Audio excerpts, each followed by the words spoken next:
Again, her attendance or should I say non-attendance is based on the position of the defense, no, regarding the jurisdiction or the lack thereof in terms of the type or the nature of proceedings that are being conducted. So, pagdating naman dyan, I think kaya nga sinapubliko na lang niya yung statement niya. Pero hindi ibig sabihin nito na ayaw rumisponde o sumagot ng ating Vice Presidente sa paratang. Parati namin sinasabi, alam ko medyo gasgas na siguro sa tenga natin yung appropriate forum.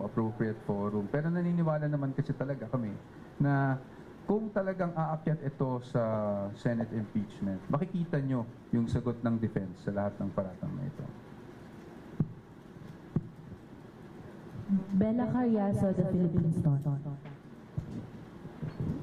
Good afternoon po.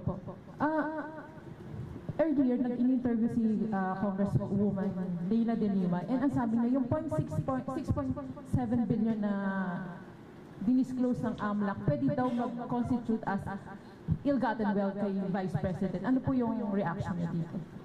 Well, I respect Congresswoman De Lima, former Senator De Lima, and she's entitled to her opinion. No? Sa amin naman, ang plano lang namin is to show why those numbers are actually inaccurate. And second question. And si Attorney Sheila would like to also add on to that.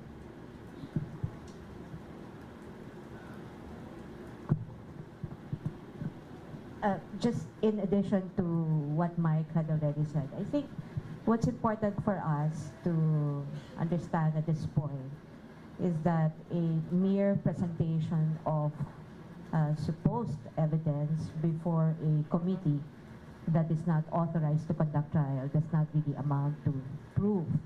And the reason for that is really simple.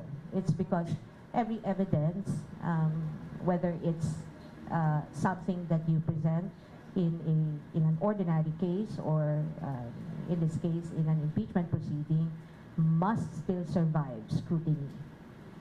And when does that happen? When does scrutiny happen? It happens only in a proper trial before a tribunal or a body that has jurisdiction to conduct trial. And that is something that the defense has been very clear from the very start. The reason why we had already stated that we will not be able to participate in a proceeding that we think is unconstitutional and goes beyond the powers that have clearly been identified by the Constitution to belong not in the House of Representatives or any of its committees, but in the Senate alone. Second question po. Sabi kanina din ni Congresswoman Luistro, April 29, ang papatawag nila yung NBI chief si Matibag. And then nasabi niya, yun na lang ang last hearing para magbotohan para dun sa impeachment ni VP. So, ine-expect niyo po ba na aakyat na ito sa Senate at may numbers ang mga nagsusulong dito? And considering po na wala pong PRO kayo na nakuha sa Supreme Court. Thank you. Opo, medyo marami po yung tanong, no? But first and foremost, I don't want to preempt the vote of the Committee on Justice pagdating sa finding of probable cause na gagawin nilang botohan. Secondly, I also don't want to preempt the House itself. Diba? Bigyan naman natin ng respeto yung House. Tingnan na lang natin. Pero ang defense team, ready kami sa kung ano man mangyari.